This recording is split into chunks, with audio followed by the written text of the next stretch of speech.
All right. Well, welcome to the Gyaff, Sherod Duncan. Thank you so much for coming. I really appreciate it. And I know you're a busy man.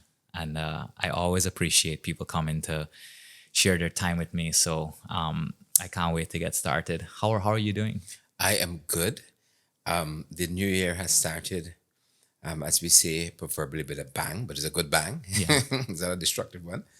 I'm coming out of some areas that I know you guys frequent, and you're even busier Yeah, I was than I just like. about to tell. Actually, I was going to bring that up because Yeah. I've been following what you're doing, and I know you went as south as Karasabay on Tiger Yeah. Pond, Yeah. and then you're Yeah. as north as Imbatero, which both of which I've been to. So you're a fellow traveler. Yeah. Yeah. And I love it. I love it. That kind of nomadic kind of nomadic kind of creator. Yeah, yeah, yeah. You can just pack up a camera and a mic and you can just go and talk to people and see the beauty of this country as the backdrop. I was talking with the MP there in Region 9, and we had the Kunuku Mountain Range as the backdrop. I mean, how often do you get to do that? Well, did you get a chance? Two questions I have on Karasabay. Did you get a chance to go on the Earring River?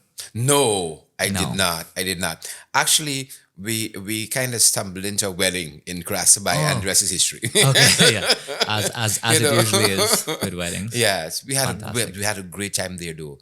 I mean, Beautiful village. that landscape there is just tremendous. Yeah. And we were sitting at one of the shops in the area and talking, and you're just in awe of the mountain range around you, the windswept savanna there. And I know you guys see it all the time, but it's just tremendously lovely and very, very renewing. The GT quote unquote fast pace out here, and the social landscape and the politics and so on. Yeah. But that is just renewing. And I sorry I had to come back. Yeah, no, I totally get that. I mean, whenever I'm out there, and I haven't gotten to be in those areas as much as I'd like in the last year, but it really is a reset button. And it's like you really understand what's important in life, to be honest. And something about just being in nature like connects you to the surroundings and you're present. In Karasabay, I remember one time going out early on the Earring River, and we were driving through the savannas. And as the sun came up, the savanna probably changed three different colors between like yellow, pink, and orange. It was amazing, fantastic. But my second question was, did you at least get to see the sun parakeet? Because they're known for that. Yes, Did you? yes. I mean, there is so much beauty there, as you said.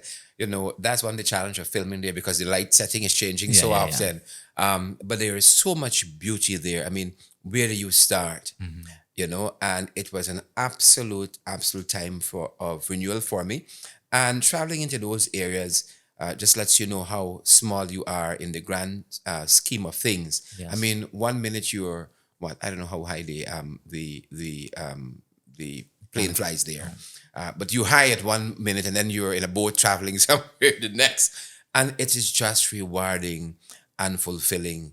And I think now that I've seen it, I had more of Region 9 to see. That drive from Lechem to Karasabay is probably, I think, one of my number one, most beautiful places in this country. There's another area when you're driving into Madhya, using the trail into Madhya, just looking out on nature. You're up on those cliffs driving in. That's another beauty there. There's an area in Mabaruma they call Top of the World, where you're at the top of a huge cliff and it's just endless land and savanna you're seeing. This country is tremendously, tremendously beautiful. I'm so happy to get to see some of it. I could do that. I love that, getting out there, a mic in hand, a smartphone camera in the next, and just being able to see and talk to people about what's happening in our beautiful country. Yeah, and sharing that is one of the biggest payoffs. I mean, that's kind of what inspired me to get into part of the work I do is just when you could never really give people the real experience other than them You going to have see to it go there. themselves. But it really catalyzes action, which is important, and because so many Guyanese haven't left Georgetown or haven't had the opportunity. Isn't that sad? Yeah, it's super sad, and I'm hopeful that one day, I actually think it would be great for our just our patriotic nature and like our belonging as Guyanese, if we got to see more of Guyana, if we really understood what this country has, because Yeah. then the concept of being Guyanese becomes so much more. Correct.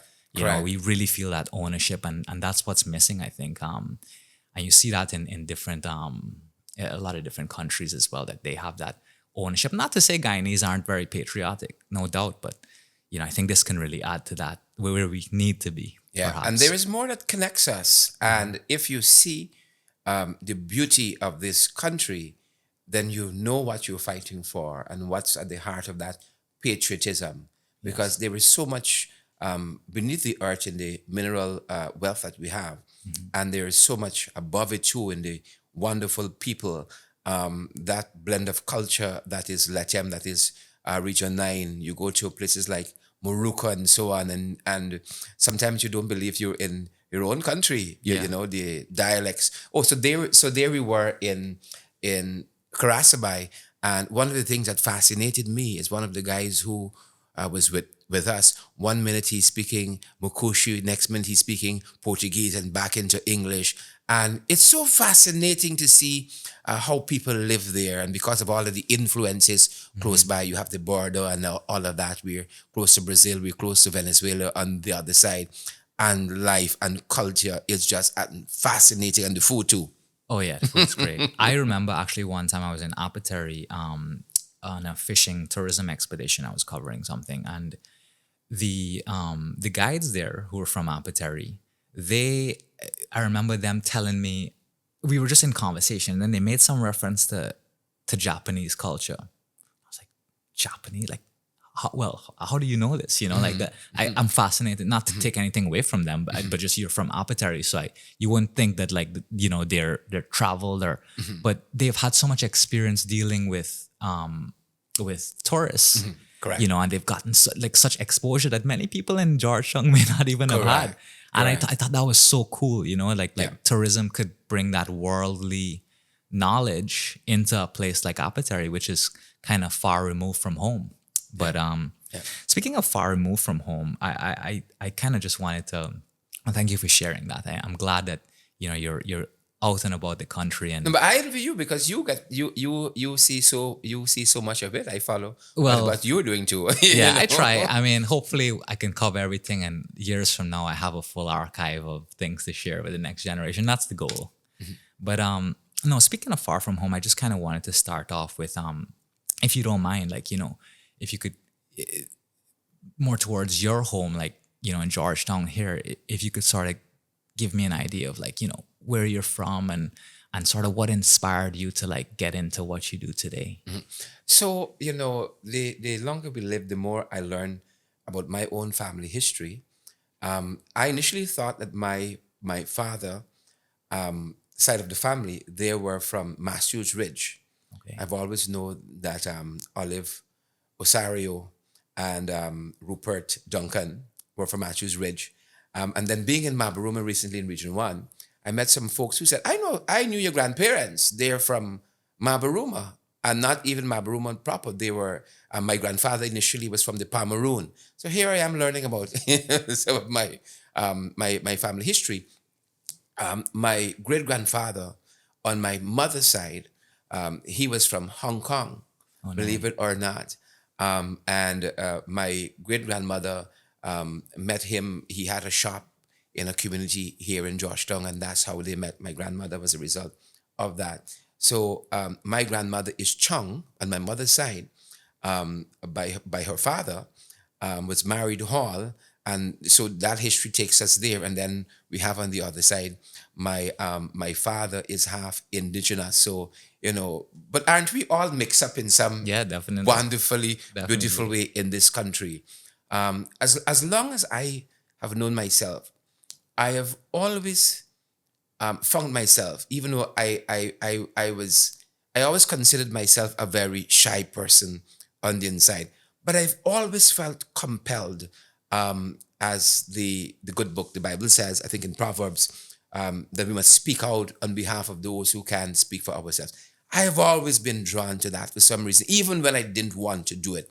I felt compelled in some way to offer a view for people who might not be readily able to do so. And so I was drawn in being born in Linden, and lived my whole life from about age 3 in Georgetown, in secondary school, doing that, whether this was as a prefect, or just as an older student, some in some way in the extracurricular activities that Richard Ishmael offered. And from that went on to university, read for communication studies at the undergraduate level. From there, read law and found myself in the student body, both at the macro level at the university, served as student president, and then in the law faculty, ran in the student body there too, and was very, but I was very, very glad to be able to help in some way with extracurricular activities in the law faculty. And then that just was a natural step from student politics at UG to national politics, and I think the rest is history. Yeah.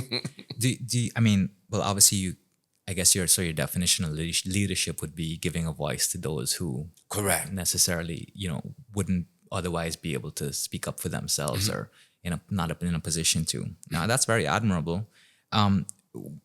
Why? I have a question. So, obviously, you're involved in these extracurriculars, student body council, and stuff like that. These are leadership positions. Why decide to get in? I know the natural transition into national politics makes sense, but do you think, in general, that that's necessary to affect meaningful change?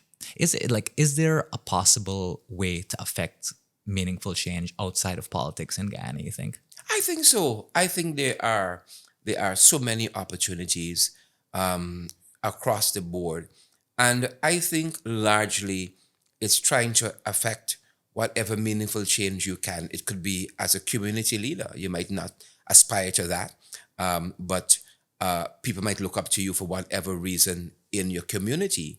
That's a good area to effect change. I think personally, first and foremost, it is in your home.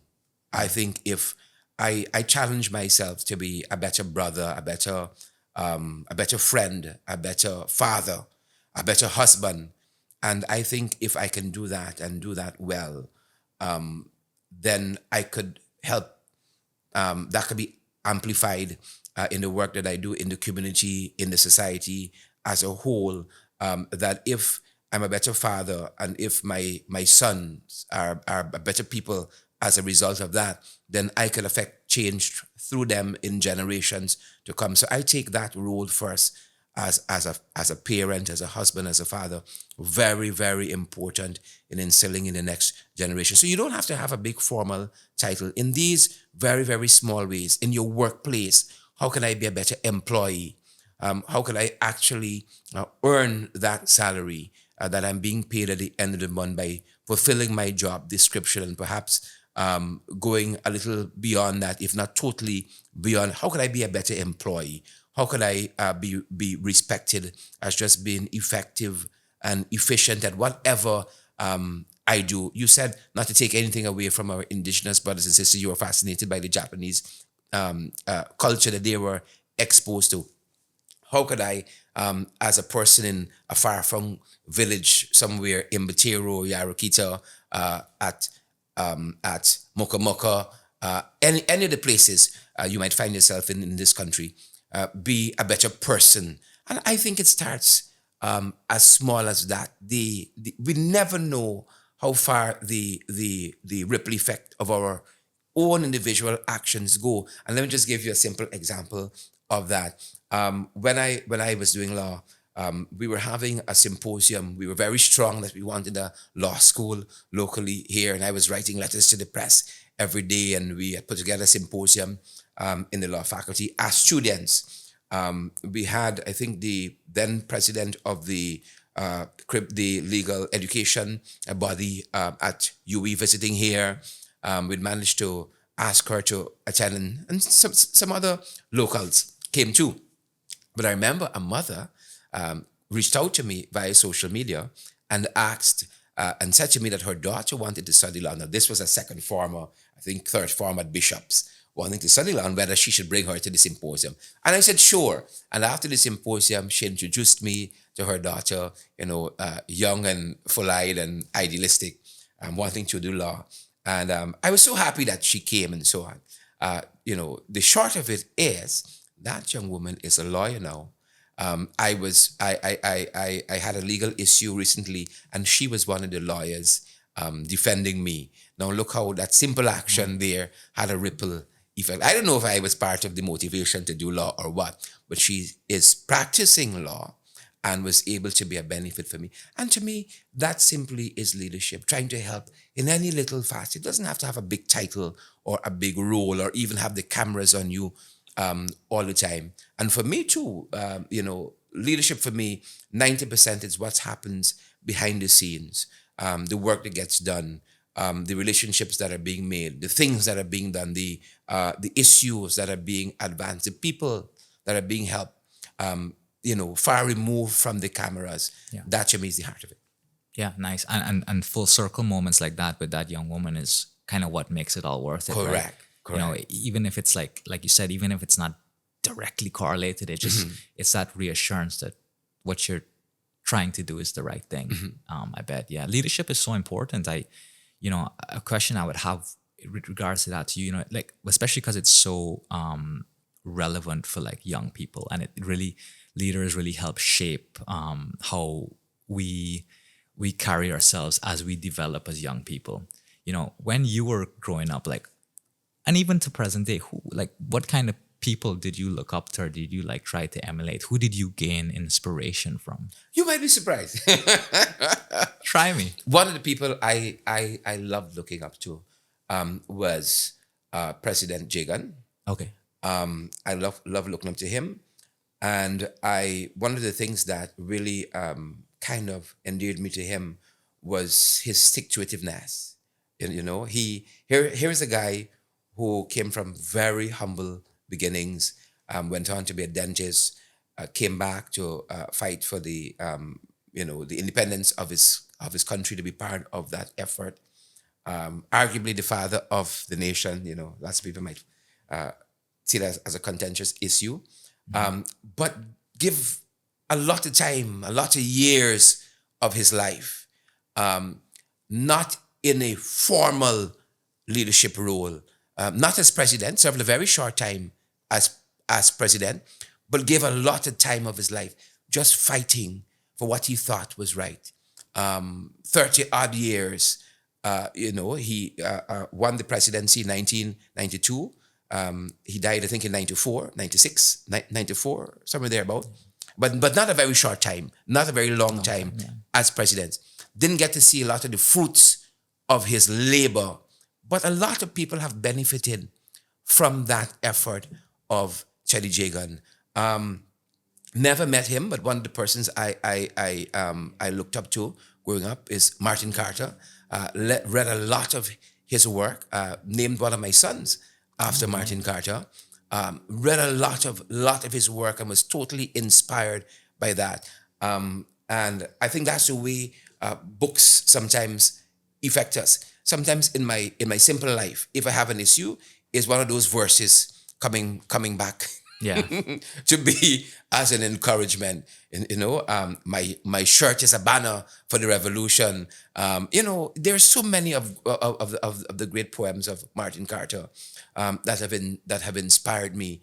Political figures across the divide have inspired me. Walter Rodney. Here is a guy who had earned studied PhD by the age of 24. That inspired me as a young man. Some of his ideas in terms of empowering people. Here's a guy, again, of humble beginnings who has worked by the sheer dint of his intellect in some of the far reaches of this world as an academic. his political ideology and motivation, totally inspiring. Desmond Hoyt, Forbes Burnham, and a lot of our social activists too have inspired me. In his early days, this would shock a lot of people. In his very early days, Barajatnio, as a political figure, here is a man who was president at 26, had a lot of ideas. A lot of it is 26 or controversial. 36? 36, sorry. Yeah, it's okay. 36, president at 36. That was inspiring to me as a young man growing up, to know that you can come from humble beginnings and be something in this country. To me, that is a Guyanese dream, that if you work hard, and you study, we all should be able to enjoy. The phrase is the American dream, but we have a Guyanese dream here, and I believe strongly that this country belongs to all of us, and we should all have a part to play, not only at the political level but at the social level, and that is part of my own motivation. Working to do that from my own vantage point. Yeah, no, definitely. And thank you for sharing that. That's very inspiring. Just to hear about those names and what that means to you. I think coming back to this conversation of national pride, it's so important to highlight our heroes. People who nationally we can all look up to and objectively know that they are, is a representation of all the positives of what of Guyana, and how we can mold ourselves and our sort of outlook on life as a country, as citizens of this country, to move forward and do that. Do you think there's more we can do to highlight our national heroes? I mean, I know we have a lot of we do have a lot of monuments that relate our history and stuff like that. But unlike many other countries, we don't necessarily have national figures, like for example sports sports figures and activists demonstrated in public, probably through statues and or stuff like that. What more can we do to get those figures out there? I think we need to capture that more in literature.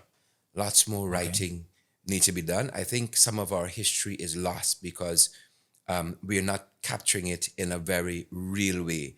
Lots of our history is contentious. Like I said, who's the father of the nation? Yeah. That's one of the contentious things. But lots of our history needs to be written.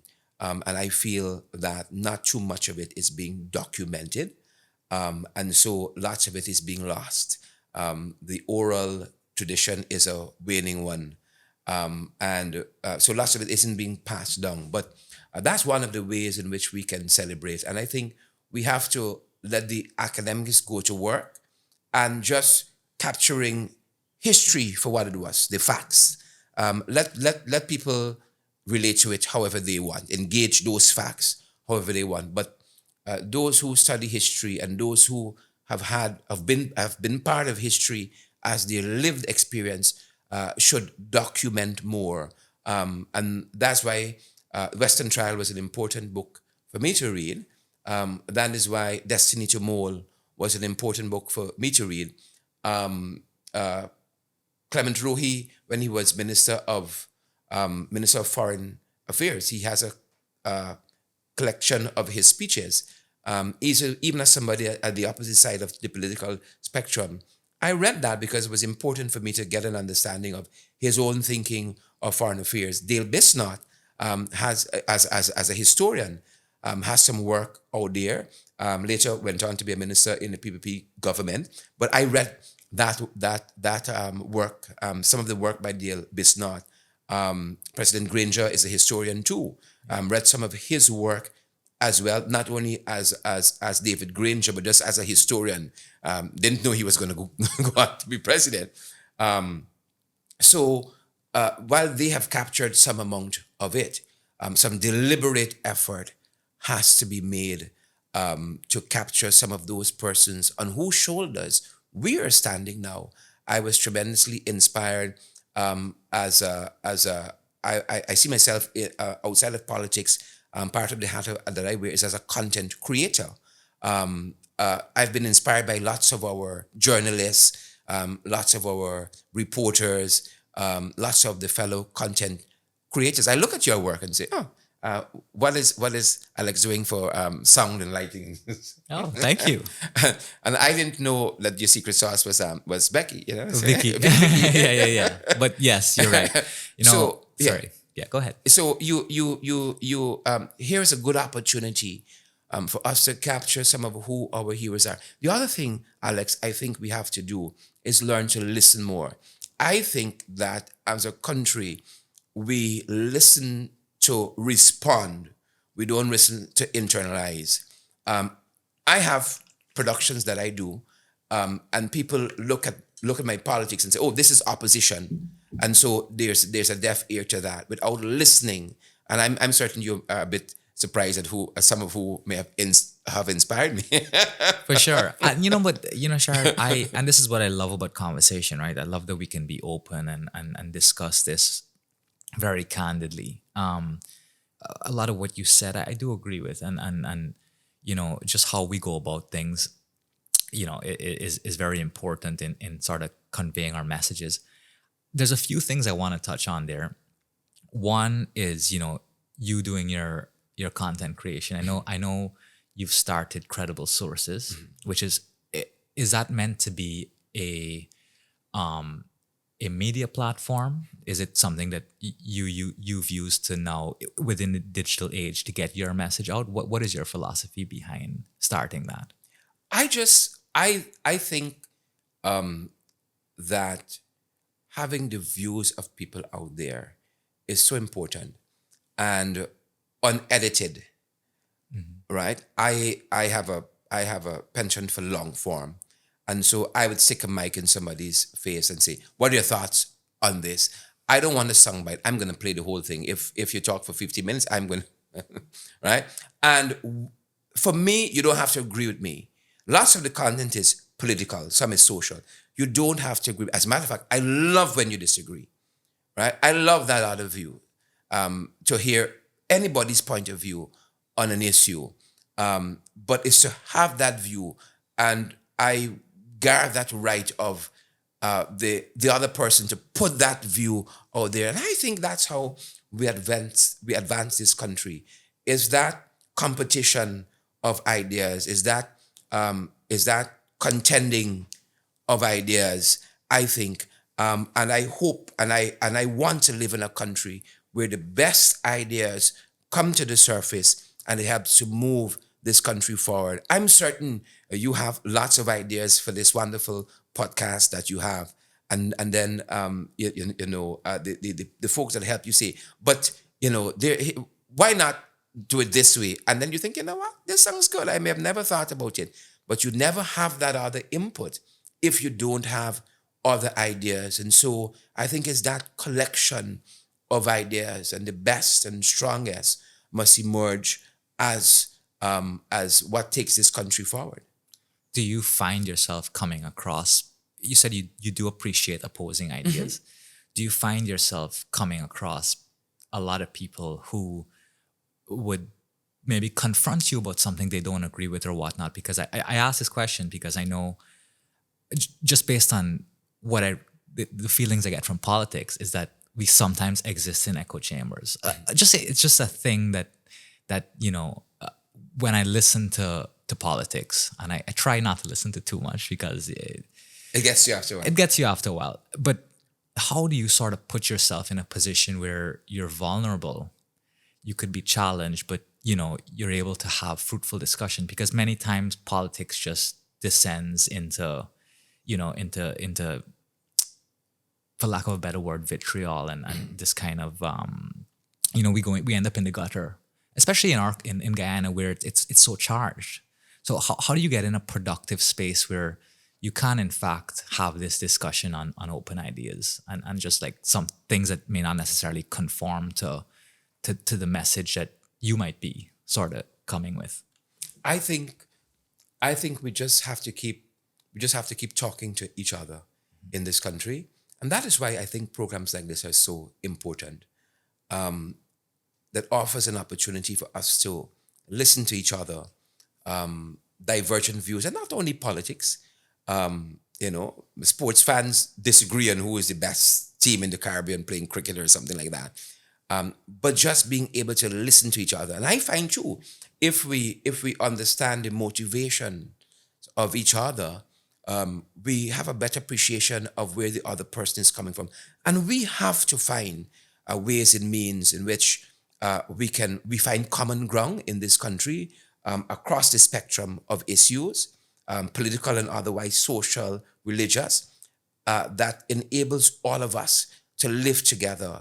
I love when I'm standing on Regent Street, and if you close your eyes, you hear some Portuguese, you hear Chinese, the languages you hear there, you hear Spanish, and I like that melting pot that this country should be and could be. All of us came from somewhere in this country, and that's why I say it belongs to all of us, and we have to find more avenues, and more occasions where we can listen, really listen to each other, not just listen to respond, but listen and to know the motivations, and what each of us is bringing to whatever process we're involved in, that and try to find common ground and common understanding, and I believe we can move this country forward. As we started this discussion talking about the hinterland, when you look out on the expanse of those savannas, this country got more land than the 50 of us who live here can occupy. This country got enough land for all of us, and I dare say, with the advent of the oil and gas industry, it has more resources, it has more money that we could ever spend in our life. It is enough for all of us. But it's finding that common ground where we can really have inclusivity, we can have shared wealth. We're going to disagree on how we get to development and how we move forward. But if we find those things that connect us than those things that separate us, I think we can move this country forward. And I'm always looking for an opportunity where we can find those commonalities, and we can move this country forward. Lots of it is away from the cameras, I must admit to you. We have lots of committees, for instance, in Parliament, where we're able to talk very quietly to each other and advance issues. And the sad thing is that is not always on display. What you get is the full-fledged Parliament and the debates and so on, and you hear that vitriol and the rancor and so on. But even I think as young people are looking up to, we have to tone that down too. Which is great, and I'm glad to hear that in behind the scenes in Parliament there is some sort of dialogue going on, quietly. Why do you think though that there's such a hesitation to make that public? I'm not saying we need to throw cameras at everything, every discussion that's had, but it would do well if people knew that, look, like we can disagree heavily on certain issues, but there's still some ground where people are having these fruitful discussions and are making compromises. Why don't you think that that's not more, that's made more relevant to the public eye? 'Cause that's important. I mean, why can't you and someone from the governing party sit down right here and have this talk? You know what I mean? I would love to do that. I would love to do that. I think too many times, I think in politics, we play into our bases. So we have to have that strong, abrasive approach. Nobody wants to be seen as giving an inch. But I think this generation and the next one has a tremendous opportunity to bridge that divide, of animus and animosity, that I think too long, really and truly, has been the dominant force in our politics. It's exhausting. Very much so, and that is why if I get a chance to retreat to region 1 or 2 or 3 or somewhere like that, you take the opportunity. It's exhaustive, but we have an opportunity to do that. You can always have these very sharp lines, and must not be based on just race or anything like that.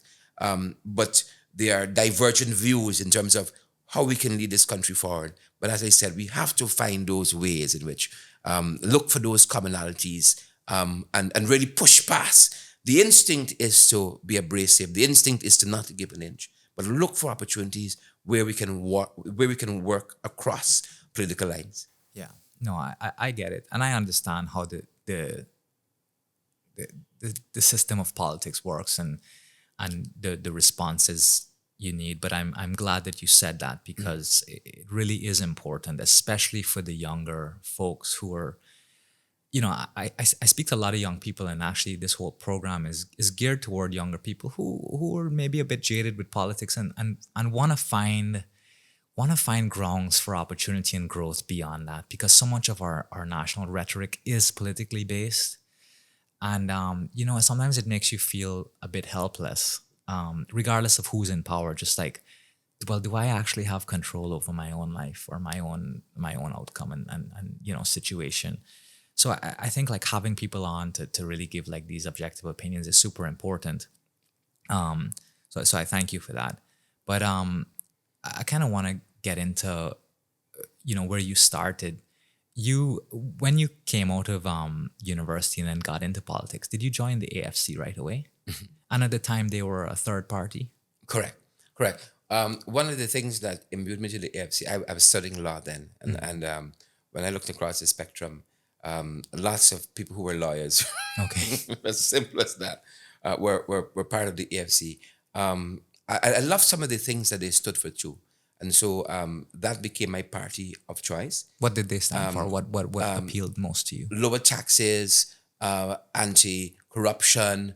There was a multiracial appeal that is still the AFC. Those are some of the things that really and truly imbued the party.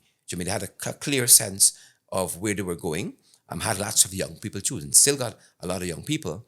But listen, this country is not going to be at the expense of political mileage.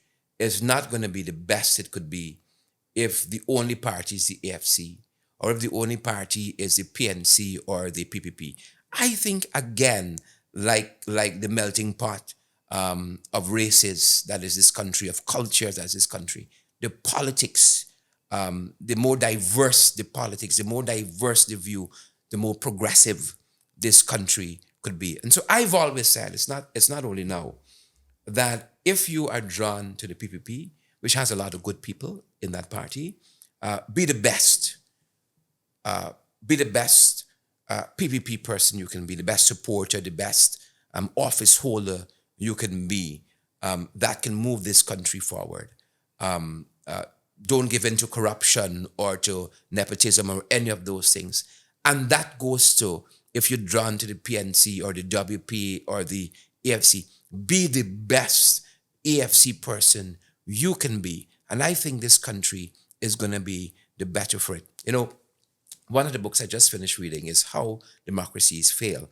And one of the things they talk about in that book is one of the sterling features of the American democratic system is they started off by viewing each politician as wanting the best for the country, as being patriotic, of having good in their hearts, as against the opposite of that, of seeing everybody as a suspect, everybody as wanting to cheat the system or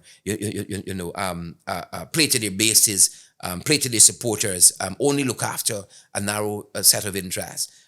But I think if we each see each other wanting the best for this country, I think that augurs well for the future. And so I am not necessarily wanting everybody to become AFCP. I mean, if you want to do that. You welcome it. I welcome it. But if you're drawn, as people will be drawn to different political parties, bring the best to that process. And I think our country is going to be better for it. As I said, we have good people. We have good people in the PPP. We have good people in the WPA, the PNC, good people in the AFC. But we have to, again, continue to find those things that bring us together as against looking at those things that separate us all the time. Yeah, no, what you're saying is correct. I mean, I couldn't agree with you more. The only problem is on both sides, and the whole landscape, as a matter of fact, is just the messaging, right? What dominates the airwaves? What dominates the representative image of each side is based on conflict, right? It's based on disagreement. It's based on personal jobs, and that's, I think, what just dominates the narrative in everyone's mind, because that's all we really see. We don't get a chance to see these kind of things, and at some point, I think that if we're really serious, it's going to be up to both sides to actually come to the table on their own accord, and hash it out in a way that we can sort of talk issues, talk what's really important. And there could still be disagreements, but I'm not saying it's going to be perfect. I'm not saying that's going to be the solution, but I just think a step, and I'm just talking as a citizen here, right? I just a step in that direction could go a long way, especially for the younger people who, who need that optimism, that to know that there's still hope for some compromise.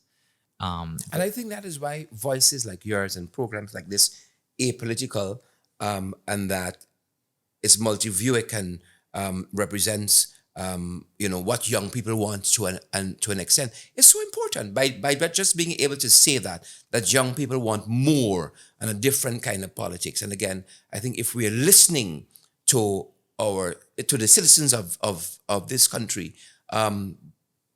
parties on all sides can be swayed by that if young people just begin to demand more. And I think that is part of the problem that we have. People have to demand more. Where can young people do that? I mean, how do young people get the ear of politicians, of party members, of parliamentarians? How do we get your ear? How do we break through the vacuum that politics kind of exists in, and tell you, guys, this is what we want, man. This is what we want to see.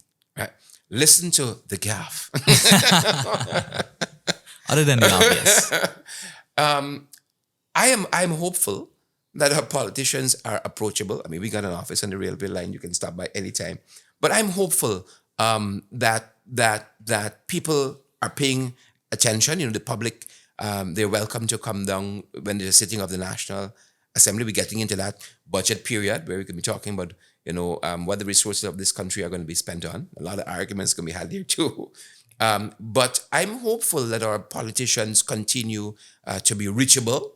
I'm hopeful that our politicians are also listening to these conversations that you're having with other young persons, political and otherwise. And they're really listening, not just to respond, because I find sometimes we're listening to that. I can be in a program, I can talk about, all the stuff I just mentioned, and people aren't listening for that. They're listening for that soundbite of the jabs. They're listening for that. They're listening for the red meat. They're listening for the one bad thing you say, quote unquote bad thing you say, the jab you take. They say, oh, look, listen to what you said there. And all the other things you have said, they either don't hear because they come with preconceived notions, or they don't want to hear. That's the other part of it. Yeah. Selective listening. But that we listen to each other more. And I think young people in this country really got to demand more. I grew up hearing, I'm certain you guys did too, that young people are the future. And I grew up wanting to know, when is that time going to come? When is that future going to come? But just demanding more. And you've created such a wonderful space here too, for people to hear, for politicians to hear what is happening outside of the echo chambers, as you said, and what people really think and how they want to see this country move forward. Yeah. Well, thank you for that. So I just wanted to pivot here, and this is actually like a kind of a question. I really want to ask you questions that aren't solely, this versus that, and I really want to get a feel of, what your vision is and how you think the country should move forward. But with regards to your party, I guess the coalition now, would you say you guys are more liberal or conservative in how you sort of approach governance? I would say more liberal, because society as we know it isn't depending on us to move forward. It is marching past us or marching ahead in spite of us. Marijuana use, for instance, was once tabooed. But after looking at the science has overtaken us, Yeah. and we have to now reflect that in the laws that we have. Why do you think that isn't? That's a great. Well, I was actually going to ask you that same question. Well, why do you think that isn't really acted upon? Because we're seeing many countries legalize it. Obviously, they're still sorting out their market and economy with regards to that, which is an issue that needs to be addressed. But then you have countries like Trinidad where it's decriminalized. You still can't sell it. That's illegal. But they'll allow you to like grow a plant, for example, and for personal use. And I'm not advocating the use of anything. I'm just saying that, we're looking at, I'm coming at it from an angle is that, we're looking at these things that many countries are just taking, progressive countries, but have dire consequences for people who, have it here in Guyana for personal use. Again, I'm not talking about like, selling and stuff like that. So it's worth being discussed. How come that isn't like, that issue isn't sort of taken on more frontally? Well, I did bring a bill to the National Assembly to try to advance some of this. But it's a conversation that we're always going to have, each with the other side, in terms of looking at what the data says, looking to see where the science is on this and a number of other issues.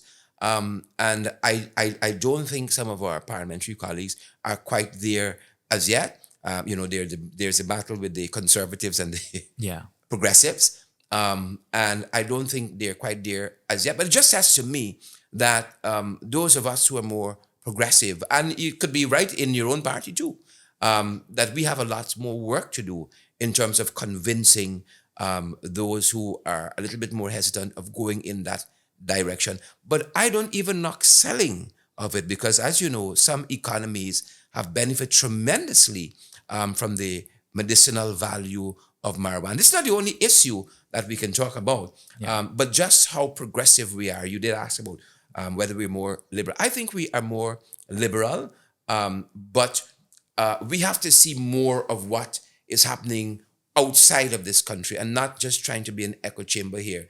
For me personally, once you start looking locally, politics or otherwise, for a standard, the standard is already set low. I can look at what you do here on the Gyaff, and I know that you aren't looking locally because nothing like this exists locally. You have to look to see what's happening out there for a standard, and then you have that cross fertilization of ideas between yourself and your team and say, well, we'll take this, and this, and boom, the Gyaff, this popular show. That's pretty much what we have to do out there. We know which direction we want to go in, but we look to see what's working out there for other countries. We ain't going to take all of it, right? Sure. Because we want to fashion whatever legislation we're bringing to the Guyanese experience. But there's a lot happening out there. The wheel has already been invented in lots of other places, but we have to engage what's happening there and see how we can bring Guyana into the 21st century, basically. No, for sure. And you're absolutely right. I do. Yes, it's not very hard to pick and like just pick references of where Guyana can and should be. I do think in many regards that our traditional conservative values have kind of held us back. Another question I was going to sort of refer to is that this idea of like, human rights, especially with the LGBTQ community, we allow things like the marches and stuff, which I think is great. And many people turn out. It shows like a solidarity for a cause. But yet it's never really tabled that, these people also deserve the same human rights that we all have. And I actually read something on the parliamentary website the other day. I think they had a discussion about it in Parliament in, I think it was 2010 or 2012. I believe it was Miss Lawrence that was giving it. And she just spoke about, very objectively went through the issues and the morality based on religious values and stuff like that. And I think she concluded that it should come down to a referendum, which, okay, fair at the time. But, maybe this is something that I'm just thinking, like, why wouldn't politicians sort of jump on these causes? Because it's where the world is. It's not just about the sexual nature of things that people make it out to be. I think that's a bit ignorant. And on their part, I feel like this can only get you more votes from the people who are progressives, So I'm just, I wish like we would talk about these things that are so obvious more frontally. And again, I'm not saying pass the legislation tomorrow and make this thing legal tomorrow, but let's kind of hear these new ideas. Let's get more progressive, and even though you might be thinking it, put it out there so people know that the discussion is happening. I think it's one of the issues we got to continue we have to continue to engage. We aren't quite there as yet, but we're getting there. There were some very, very strong held views. I think a couple of years ago, they had introduced the sexual orientation bill. There was a lot of pushback from the religious community here. Didn't quite get through the National Assembly, but I think we are slowly getting there. The Caribbean Court of Justice recently struck down the cross-dressing laws. That was ratified here locally. I think, again, I don't want to sound like a broken record here. As we continue to contend on these ideas, I know the LGBTQ community has a very strong lobby here. They didn't start out the first day on having their pride walk or whatever it is called formally, but it's a gradual process, and much of changing laws, especially those that goes against strongly held beliefs, take a lot of time. But I think we're going to get there. We might not be quite there just as yet, but I think in time we will get there. I think as we become less suspicious of others, as we become more open-minded, we will get there. Right? We will get there. Yeah.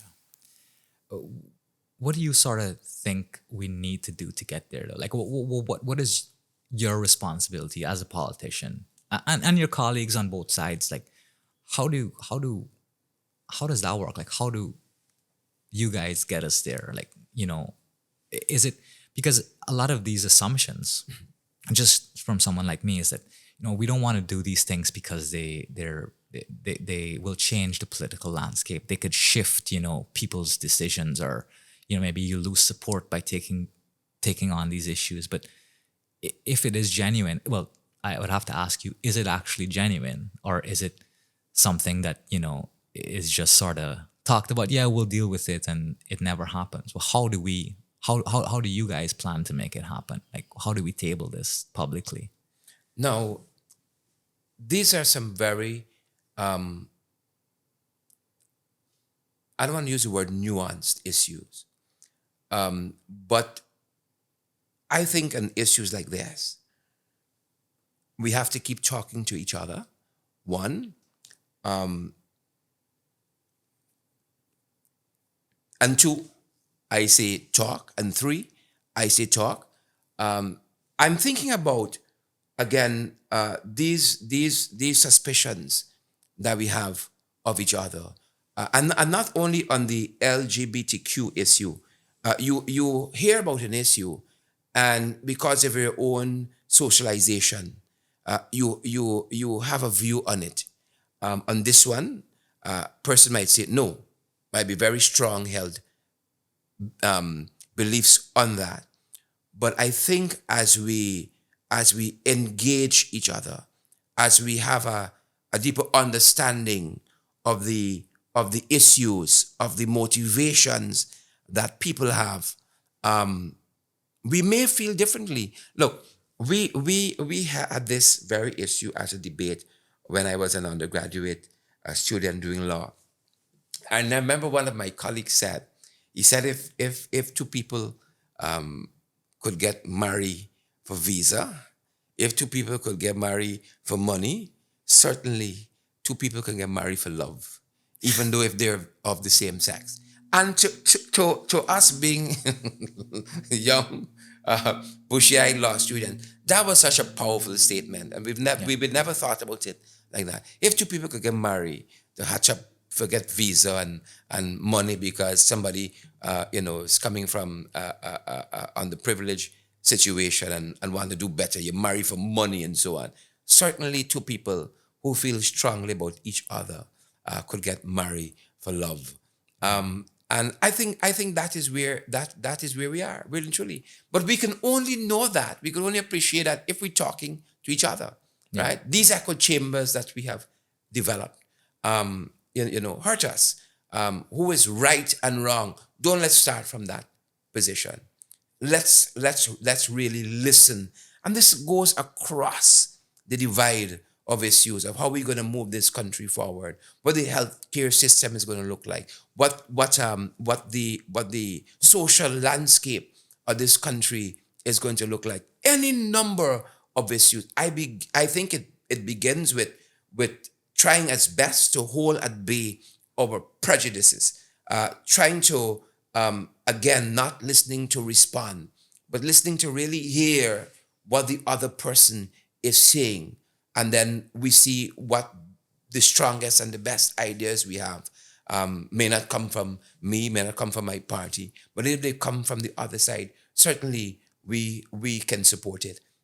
If it comes from an interest group, certainly we can support it, because what we need here too is strong lobby. Like I say, our young people will be a strong interest group bringing to bear some of these very issues. We might not want to deal with them as politicians, but we might be forced to deal with them because this is where the mind of our young people is, and they force us to address these issues, and change can start like that too. I'm so glad you said that, because it's nice to hear, someone in your position encouraging, young lobbyists to come out and push for what they want. Because at the end of the day, look, like we can talk about politics this and that and government this and that, but the people do have to come out and organize themselves. They owe it to themselves to get on that as well, to push for and be the change they want to see. So 100%, and I totally agree with you on that.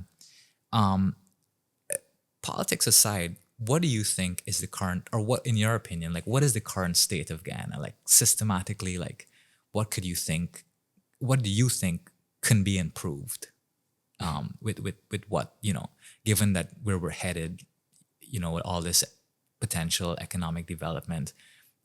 Is there anything, what are the three things you feel we're most behind on as we embark on this new future? The word I was looking for, the previous issue we're talking about, is tolerance. We are too intolerant of each other's views. And I think, again, it's because we're in these, we're only listening to ourselves. When we live in communities that reinforce this, being tolerant. If we have more intolerance, we could have all the money in the world and we'll still be poor. We'll have all the resources in the world and we'll still be poor, because we're so intolerant of each other's view. We believe that this is the only way you can get to two. It's 1 and 1. It can't be 3 minus 1. It can't be anything else, right?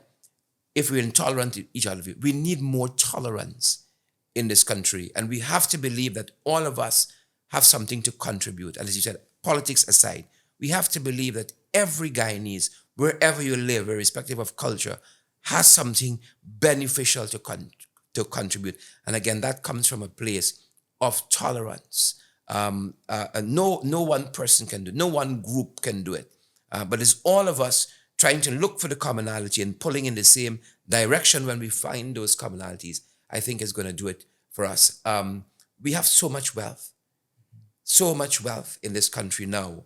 I want to see more, I think,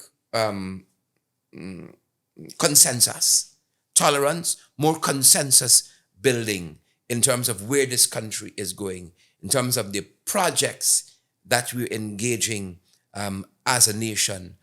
Some of it is fantastic. I wanted to see us get value for dollars spent. We're spending a lot of money in this country. I've come out of the Region 9 where people are talking about the indigenous community getting some of the carbon credit funds, but not all of it is going to what it's supposed to be going to. We really have to be tolerant of each other's views, build consensus in terms of lots of the issues that we've already spoke about, but there's so many other things out there that we haven't engaged in this discussion. But we have to continue to build consensus. If we believe that we alone have all the ideas, we alone have all the know-hows, then we aren't going to get very far. We underscored by saying that we have to look outside sometimes at what's prevailing out there. And countries like America and India and Brazil, became the great nations I think that they are, because they listen, they try to incorporate as many views as possible. And that's a direction we have to go in. Look at more of what is happening out there that we can benefit from, pattern from, mold, get the mold from, and be more tolerant, build more consensus. I think if we build more consensus in this country, we'd have less pushback. Talk to each other away from the camera. Find opportunities where we can talk to each other away from the cameras, and where we're not playing to our bases. And I think we can move this country in the right direction for all of us. Do you think that with the oil and gas development and the sort of just by nature of it, the promise that for a better economy that comes with it, young people might be a bit more focused on being a part of that industry as opposed to, I feel like the option is either to go into oil and gas for a better life, better opportunity, whereas maybe we could potentially do a better job as a country at providing more room for successful entrepreneurship, small businesses, because Guyanese, there's so many markets for Guyanese to fill now, to not necessarily just go into oil and gas. And it's also, I find it, what I've heard, the consensus from the people I've speaking to, it's a lot, as a sole proprietor, it's a lot harder to compete or, with bigger business. How can we sort of create more opportunities for small businesses here, you think, and make it easier? I'm not saying to make everyone rich overnight, but just to make the sort of process of what they have to offer be easier, as opposed to just tapping out and being like, okay, well, I just gotta go and work for oil and gas if I want, if I want to make it. Yeah, I think we gotta look back at some of our processes, and I think we have to have a lot of deliberation and not hope that the resources and that the programs that are available get to the people, but make a deliberate effort. Now, the challenge is not to be totally focused on oil and gas. And every country who has had oil and gas, found oil, has had this challenge, not to be lopsided, but how to use that largesse, that windfall, to benefit other areas. We spoke about the beauty of this country. I was going around Region 9, and at the back of my head, this would be a great tourism site. They have 1,000 steps up in Mucka Mucka. That'd be a lovely area. They're building the hydro there. But if we can balance the two, lots of other areas, but how could we bring some of that, the windfall that we have in those other areas, to meaningfully affect or build out small businesses? I know we got the Small Business Bureau. How we could deepen that work there, make it simpler, hold people accountable and responsible for the funding, but make the process simpler. I find it's too cumbersome to go through the grant process. You might be dissuaded having to go through all of those hoops. Might be important, but how could we simplify that whole process where young people could get faster access to the funding they need for their small businesses? And I think, we got to guard against over regulation. We want to create an enabling environment and just move out of the way, right? Young people know what they want to do. We have to create an enabling environment in this country and move out of the way and let our young people run. Create an enabling environment. One of it is free university education, right? Let's look at that as a collective. I think by now every political party in this country has touted free education. We started with that, veered away from it, over a period of time, and we want to go back there. That's an enabling environment. And if you want to study law, you want to study physics, that is the enabling environment we're creating for our young people to go off in that area and to be able to do well.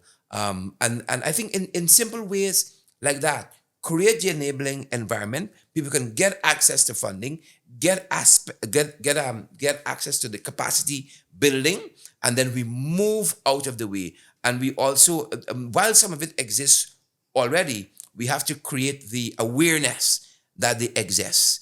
We have to really, really create the awareness, because we have the assumption, because we have the Small Business Bureau or some other, some other empowering a program happening, that everybody knows. But just the sheer awareness that these things are available, and allow young people to access and to just blossom.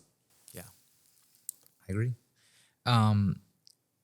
You started your political career at a third party before you guys coalesced, and you know, from the last election we had in 2020, there've been a presence of multiple other third parties. You know, in our current landscape today, what do you think is the role of third parties in the political scene? Like, is it like an important thing for us to have, given that we've traditionally had two dominant parties? And you know, what is the sort of their role, or a role that they can play within our landscape? I think that, again, a third party, a fourth party, a fifth party bring different ideas to the table. We don't know it all, right? We don't know it all. The WP has some fantastic ideas that Professor Clive Thomas was one of the first persons who talk about, who had as an idea, the transference of wealth from our oil and gas industry directly to families. I'm trying to remember the exact phrasing of it, but that you know, this could be part of how you empower families in this country. Direct wealth transfer, and when we looked at it, we said, "Wow, this sounds interesting. Let's deepen our engagement there." You know, but the sad part is, a lot of the parties that spring up during an election period don't, for whatever reason, rally out very long. We've had a number of them who've already fallen through the cracks since the last election. Why do you think that is? You think lack of resources, or just That could be one. That could be one. We have a winner take all culture here in our politics, and each successive government has tried the best, again, because you don't want to you don't want to give your rivals any political space, underfund the opposition and opposition parties in general. But I rather see the glass as half full than half empty, and I think there's enough political space in this country for all of us. You don't get tired listening to music because they got different genres of music. As a matter of fact, your own growth, you know, as somebody who loves music, is improved by listening to different kinds of music. I think that's the value too of having different political parties. That's the value of third parties in this country. That's the value of having a third force, that counterweight, that you don't know it all, that you don't have all the know-how, that you don't have all of the ideas to move this country forward. And as much as many races and communities we have in this country, I say the more the merrier. The more the merrier. On that note, do you think what's the possibility of power sharing, or are we too far gone? No, I don't think we are too far gone. I don't think so at all. Look, I think one of the best times we've had in this country is when we all wanted independence. For instance, we were all pulling in that common direction, and I think our country is the better for it. That wasn't formal power sharing, but we all shared in that common idea of what we could be. Race got into it at some point, and then the rest is history. But I don't think is an idea whose time has come and gone. and that it could serve a very, very useful purpose. And, with the Venezuelans harping on our doorsteps, there are lots of folks who think that now might be the opportune time, for us to do something like that. But I think we have to start in meaningful steps before we get there. It's not going to be an overnight thing, but we have to start each to make those compromises that are necessary for us to get there. I want to get there. I want to get to a place where our country is less rancid and rancorous in terms of our politics. I want to get there, where the politics is so up front and center. We used to be there. This thing used to be once every 5 years. Now it's once every day. But there are places where politics is like the software that runs your computer. It's happening in the background, but all you're seeing every day, you're engaging the services that is provided by that process happening in the background. And I think the ultimate aim is to get there. All of these components, that's the power sharing, all these components are working in the background for the services and the benefits our citizens are receiving. Yes, you have your differences, and how you get to where you need to go. But there's the commonalities that you are using to help to be the driving force in moving you forward. And I think this country, the best days are ahead of us. Well, Sherod, I just want to say thank you so much Thank for you. making the time. This has been a great conversation, very fruitful.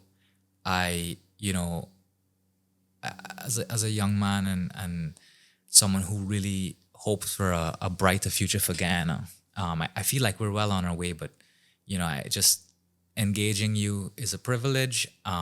And I sincerely hope that, everyone in the political space can understand that, our development really, will happen for the best once we start to all come together and listen to each other, as you said. Starting this conversation is important. And I would just like to leave it with giving you the floor. If you have any words of advice for the young people out there who are, hopeful but maybe a bit jaded by politics, please, if you can leave them a message of, how they can sort of contribute to Guyana in their own way and empower themselves to take us to be the Guyana we want to see. Yeah. I think, I think it starts with, believe it or not, stop believing that the government has to do everything for you, right? The government is responsible for everything. We as individuals have to find a way forward. There's lots of things already happening in this country in spite of government and with government. That if you have a desire to move forward, have a desire to ascend socially, economically, there is enough room to do that. That is number one. But to know, I believe that I think with where we are currently, the oil and gas and all of that, where we're going, to know and to believe, as I believe, that the best is yet to come, And the young people in this country will see a future that many of us will not see. Like the children of Israel, perhaps my generation, we're going to be going around the desert, and it's going to be people like you and others coming after you, who see the promised land in this country. When I went to university, we were filling out the application by hand. We had a long line there. You had to wait hours to get your application up in the registrar building, and successive student bodies fought for computerized system, and maybe it was in the thinking too of the administration. But we have to push them. We got to simplify this thing. We got to stop this slavery that's happening out there. Standing for 7 hours to hand in one application. I think that is where we are now. That our generation is going to come, and we're going to fight hard and push hard in all the right areas and direction. and another generation is going to come and benefit from some of that labor, and in turn champion different causes too, the next generation, and together we are going to improve the generations that are to come in this country. Everybody wants what's best as individuals, as families, as communities in this country. And I think we all have a profound love for this country. I see that as a commonality. I choose to see that as a commonality. And the more I go around this country and talk to people, I see that all of us want good for our family, good for our community, good for this country on the whole. And we can have the dissensions. But again, I choose to believe, and I encourage every young person to believe that our best days are in front of us, and to apply themselves to in whichever area they function in this country, whatever job they have, whichever community they have, to realizing that and be the best that they can be in that community, in that space. And this country is going to move forward with all of us, in spite of us in some instances. Jared, thank you so much. All the best for 2024. Thank you to you and your team.